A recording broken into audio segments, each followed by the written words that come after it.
Riding season is around the corner. How can you stay safe out on your bike?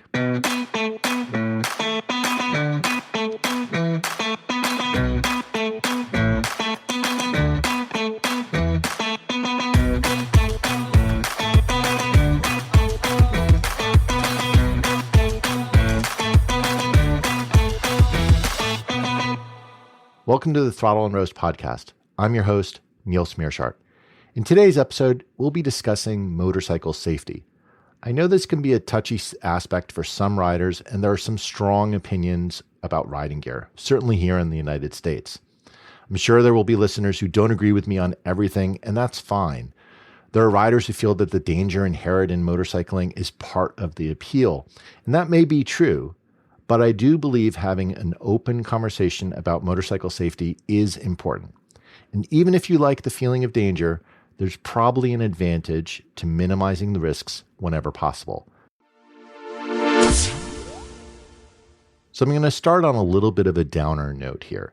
And I think we have to have a frank, open conversation about that motorcycling does have dangers involved in it. And while that can be appealing to a lot of riders, there is an aspect where we are more vulnerable than some other types of vehicles.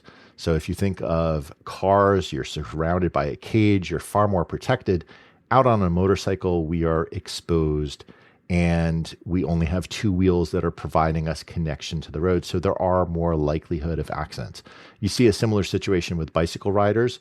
So I do want to acknowledge and get into a little bit of the depths of how this can be a little bit more dangerous. I'm going to start with some statistics in the United States. So in 2022, we had over 6,000 motorcycle fatalities, which represented about 15% of all traffic fatalities in the United States. And that was the highest level since 1975.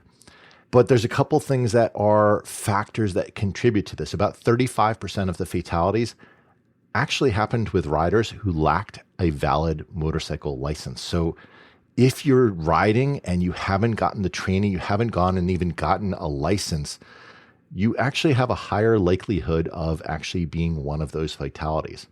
The other thing is 28% of 2021 fatalities had a blood alcohol content of 0.08 or higher.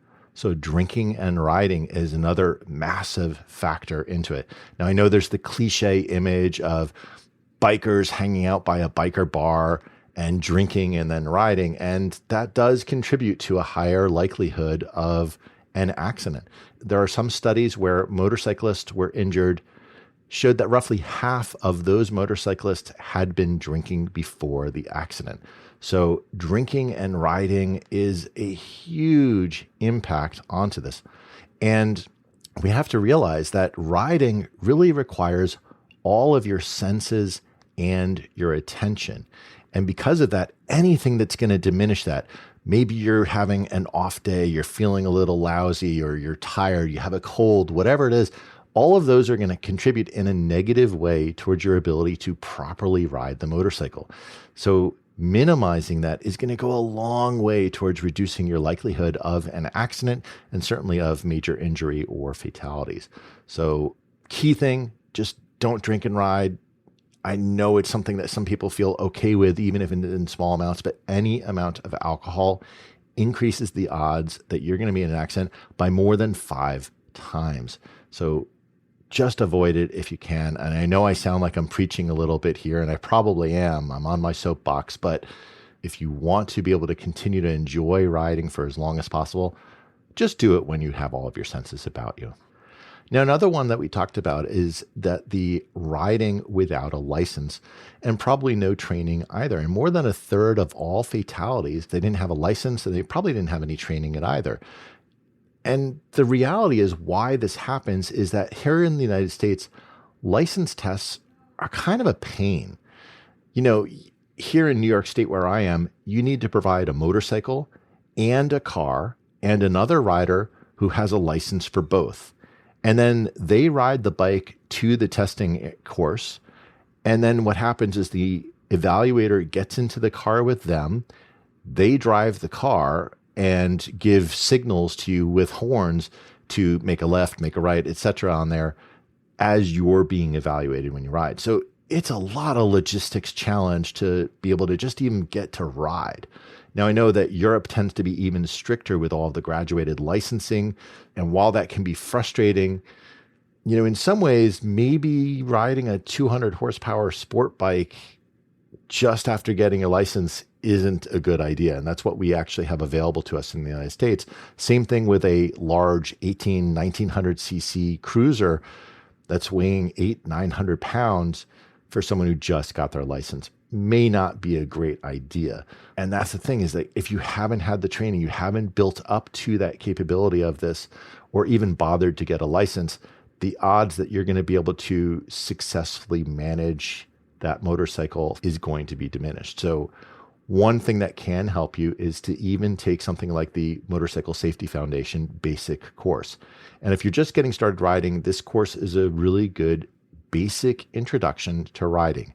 It covers all the basics like control layout, operation, routine and emergency maneuvers, good riding habits, strategies. And in many states, they even allow you to use this course in lieu of a proper road test. That's actually what I did when I got my license. Was I went and took one of these courses. This way I brought that certificate in along with my learner's permit, and then was able to convert that into my full motorcycle license. And if your state actually does allow that, I would encourage you to do it. It's just even a good course to take anyway. And even if you've been riding for a while, you've been licensed for many, many years, taking some advanced training is another good option. Motorcycle Safety Foundation also offers an advanced rider course. And this is a great way for you to hone your skills even a little further. You're maybe going into some of the higher situations that you might run into. How do you deal with higher speed, accident avoidance, or maneuvers? All of the type of things that, as you've been riding for a while and maybe you've kind of gotten into some perhaps bad habits, that this course can help alleviate. Track courses are another great option if you want to do high speed and you really want to see how your bike performs at some of the more extreme situations in terms of speed, but within the safety confines of a racetrack as opposed to on standard public roads.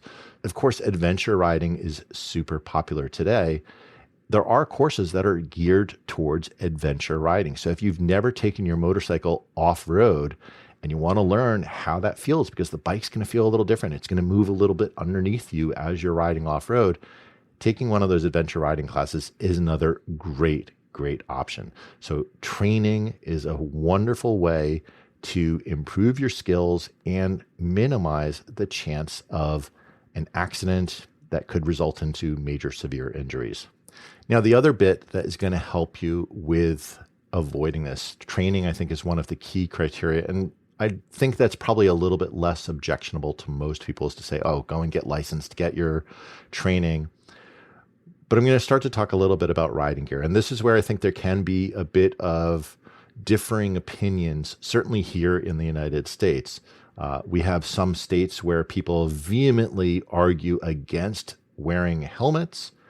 And in some states, they have actually eliminated that as a requirement or never had it as a requirement for when you're riding. The reality is that helmets are probably the most critical piece of safety gear that you can use. They reduce the likelihood of death by as much as 37%. They reduce the risk of head injury by 69%. It's one of these things where it's such a simple thing that putting on that helmet can really reduce the likelihood of an injury. So the first one that I'll talk about is, I used to live in Brooklyn, New York, and I was actually very close to the shop of Indian Larry. Indian Larry was a motorcycle customizer. He was really well known. That was all part of that chopper phase that was going on. And his shop, there would often be these annual gatherings for motorcyclists. We would hang out. There was all sorts of people seeing things, selling stuff. Indian Larry would oftentimes do various stunts on his bikes. And, one time when he was doing one of these stunts, he would stand on the saddle of the motorcycle and effectively just sort of allow the bike to ride while he was balancing, totally standing on the saddle, not touching the handlebars. And it's cool, the ability to be able to do that stunt shows just he did have amazing skills when it came to riding. But the downside is that he would do this, and because it was a relatively slow speed, he may have felt, oh, I don't need to wear a helmet. So he'd often do these stunts and not wear a helmet. Unfortunately, one time he lost a little bit of control on the bike and fell, hit his head, and then ended up dying because of his head injuries. And the real tragedy of this is, had he been wearing a helmet, he probably would have just gotten back up and been fine because it was such a low speed crash. But it demonstrates that even in slow speed crashes, your helmet can be a huge help. And even slow speed, you can die because you didn't have that protection for your head. So the other one that I want to talk about is just avoid those novelty helmets. And if you're a motorcyclist who lives in a state where we do require you to wear a helmet, you might have gone and bought one of these things. And it was like these silly little helmets that have the fake DOT sticker on the back, so you quote unquote look legal. But the reality is that they don't do anything to protect you. And maybe you're doing it because of a spirit of this, but I'll share another little story. And this just happened relatively recently. So this was last summer. I was actually at a German restaurant that I go to quite often with some riding buddies. It's right near some great motorcycle rides, or roads rather, up in the Catskills. It's a very popular area for riding because these great fun twisty roads getting up into some of the mountains. And as we were there, we were outside because we were using the outside eating because it was just so busy inside. So a lot of people were outside and we were all sitting there watching. All these bikes are passing by, cars are passing by. And it's right at this junction where there's like a T intersection. And as we were sitting there, a car turned left right in front of a motorcyclist. And the motorcyclist then hit the side of the car, head went straight into the passenger side window, obviously the crash. So we're all there. We checked everything, called for the ambulance. Some people were checking on the rider to make sure that they were going okay. And the rider was on a Harley and was wearing one of these fake novelty helmets. And unfortunately, what ended up happening is even with that crash, the bike wasn't actually not that damaged. So he hadn't been able to slow down fairly much. But because his head went straight into the passenger side window, he ended up dying from his injuries. And it was really tragic because I was sitting there with my two young kids. So my son was, 9 years old. My daughter was 6. And they're sitting there watching this motorcyclist who ended up dying right in front of them. For many weeks following this, I had to have all these conversations with my two kids who were really impacted by seeing this. And they were all like, oh, we don't want you to ride. We don't want you to ride, because they got so nervous from it. And the tragedy is, had that rider had a proper helmet, they probably would have survived because they didn't have a lot of other injuries. It just was the head. So, and I know it sounds very preachy. It sounds really bad, but the thing is that a helmet is a critical piece of safety gear. And if you're just getting started and you're thinking about doing this, it's like the best thing that you can do is just make sure that you get yourself a good quality helmet. The other thing is, a good quality helmet isn't just about keeping you safe in the event of an accident. It can actually also make you more comfortable as you're riding, especially if you have a good full face or a modular helmet, is that you have protection from bugs, from rocks, and other things that can be kicked up. So if you're sitting there without a helmet and the car in front of you kicks up a pebble, it can hit you right in the face, and you've got now an injury that hit you or distracted you and then caused a crash. So just avoiding that can be really huge. What you have when you're riding with a good quality helmet is you have better wind protection and temperature management. So, and I know this is where people will argue against it, and they'll say, oh, well, if I'm not wearing a helmet, then it's not going to be as hot.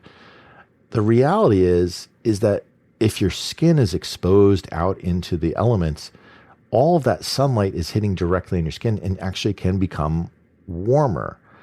Yes, you have airflow, but you're exposed. You don't have anything that's shielding you. And if you think about how people who live in desert regions do, they're always wearing clothing that's covering their full body because it actually keeps you cooler.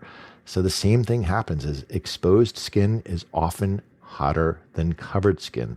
So that good quality helmet can make a difference. And if you get a really good one, it's going to have plenty of vents, so you're going to be able to have that airflow come through as nicely as possible.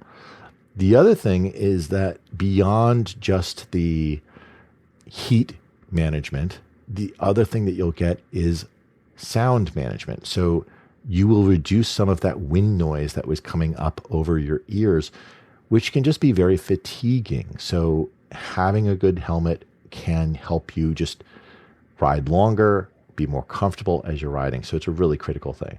Now, where I live in New York State, we have 2 states on either side of me there that have no mandatory safety helmet laws. So this would include Connecticut and Pennsylvania. And I'm always surprised when I ride into those states and I see people who are not wearing helmets. And it always throws me for a loop because I'm not used to it. It's such a weird concept. But people do make that decision themselves to ride like that. And the sad thing is that there's actually a study. So another state, Michigan, actually eliminated the helmet law.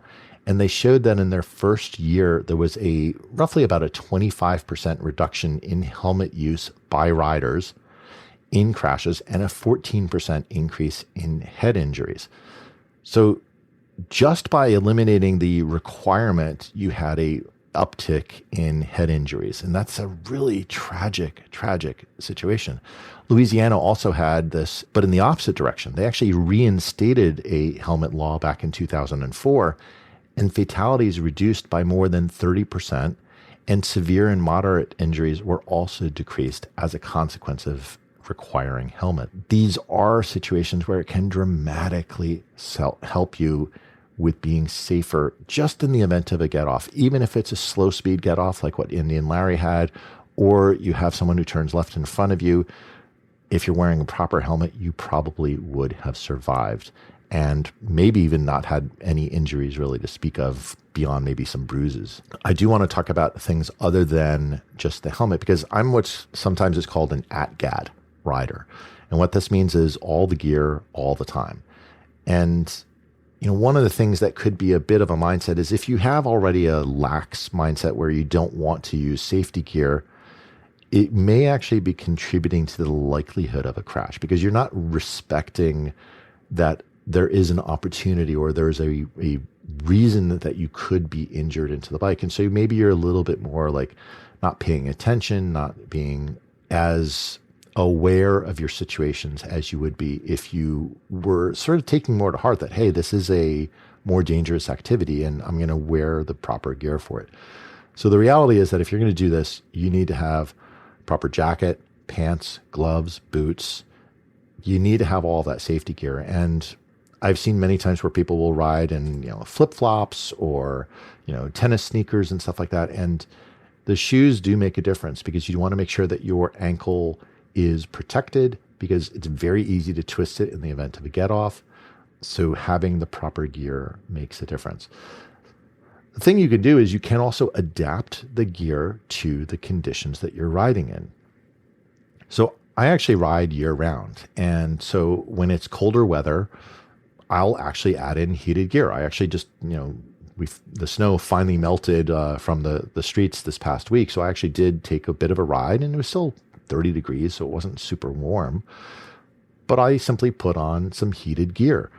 And this allows me to ride all through the winter months and still be able to be comfortable.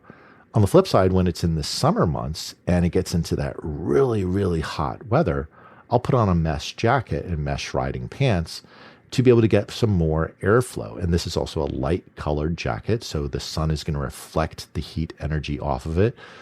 I know everyone loves that dark black motorcycle jacket, and they're really cool looking, but they're also insanely hot in the warm weather. So adapt your riding gear to the conditions, and it makes a difference. The other thing that I do in the really, really hot summer is I have a cooling vest. And this is really cool that you add in some water into it, and now that will evaporate as you're riding along.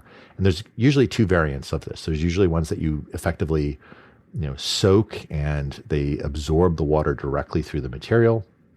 And it can feel a little damp, so not everyone loves those. And I had one of those originally, and they work fine. They're still helpful in keeping you cooler in the summer months, but they tend to dry out a little quicker. And a few years back, I actually got another one. This is made by a company called Magna, which is a Dutch firm.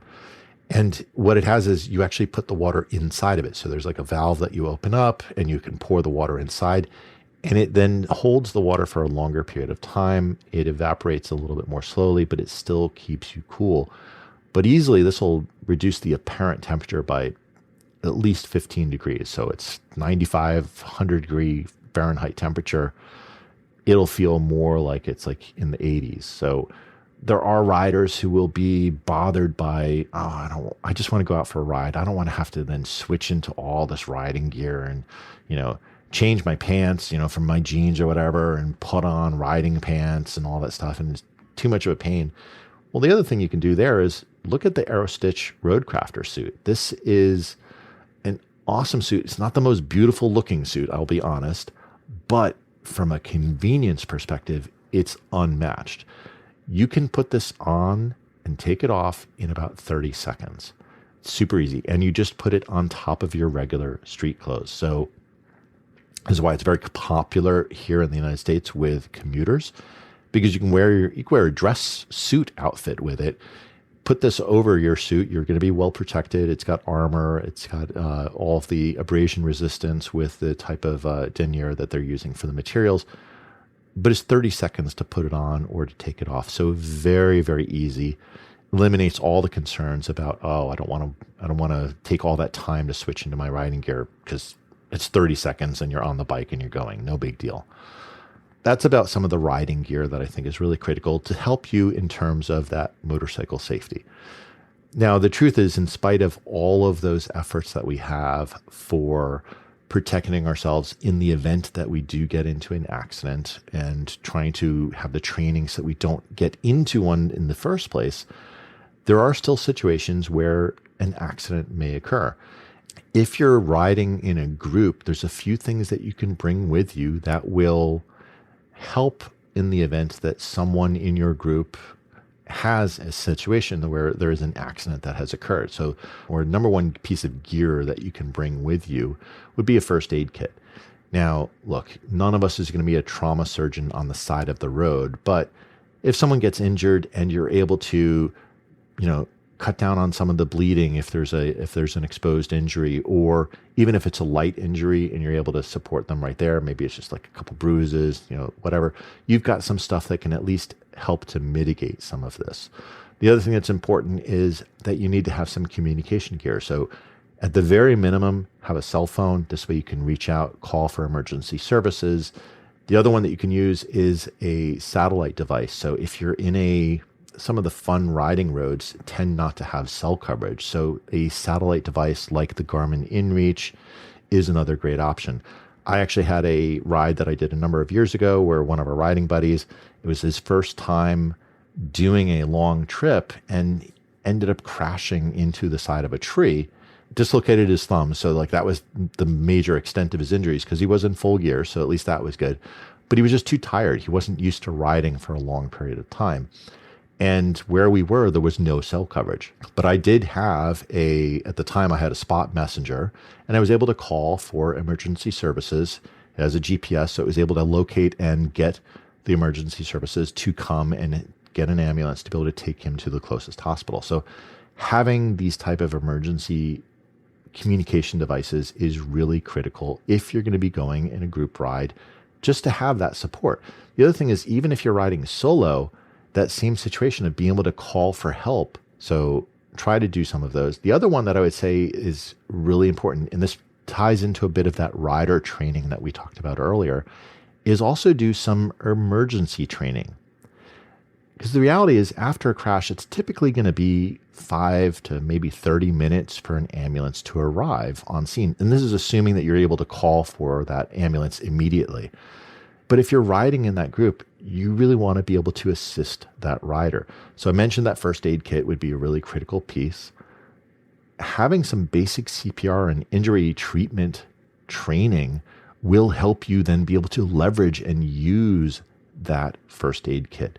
So even if you were able to stem off, let's say that there was a bleeding situation, if you were able to cut down on the bleeding, you may give that person enough time to be able to survive for when the ambulance comes. So, and I know this can sound a little brutal and maybe a little morose in terms of that, but the reality is that injury can be really horrible. And if you're able to care for those other riders, it's going to go a long way. The other thing that would be helpful is even if you maybe don't feel comfortable as an individual person who would be helping with the injuries or CPR, all those type of more medical type of interventions, there are some classes that actually can help you with managing the accident scene. And there's this actual course by Road Guardians, I'll put a link to it in the show notes, that is all about accident scene management. So for example, if you have a crash, well, you don't want other vehicles to be coming towards that crash and then, running over where the bike is or the rider is, etc. You want to be able to manage that accident scene. So how do you do this? How do you direct the traffic appropriately? How do you, slow traffic down with enough barrier from where the incident has occurred so you can keep it safe? How do you help the rider in there? So these type of courses can help you learn of what to do in those type of situations, how best to manage it. Most of them also do have some basic CPR training, so it's not just only about the directing traffic. So you'll have at least a little bit of the skills involved to support you in that situation. So let's wrap up. I know this has probably been a bit of a difficult episode to hear. It is a little bit of a negative mindset of accidents are a true reality that happens in riding. And there's some really sobering statistics of what you see of the accident rates that you have to be mindful of. But there are ways that you can mitigate that. And we covered a few of those. We talked about how you can get training to help with your riding. You can get training to help in the event of a crash, so you can help with first aid, you can help with accident scene management. And we also discussed some riding gear that can help reduce the risk of injury when you do have an accident. So if you have helmets, if you have riding gear, you've got proper armor in that riding gear. And of course, you want to bring some gear with you on the ride. So like a first aid kit, emergency communications devices, so that you can support those other riders in the event of an accident. My question for you is, what do you do to stay safe on your motorcycle? Share your thoughts through the text the show link in the show notes, or you can leave us a voicemail at throttleandroast.com/voicemail. Thanks for listening. I'll talk to you next week. Hey, if you enjoyed this episode, please tell a friend about the show. You can often share an episode directly from your podcast app, or you can direct them to throttleandroast.com. Word of mouth is the best way for us to grow and find new listeners, so I really appreciate your help.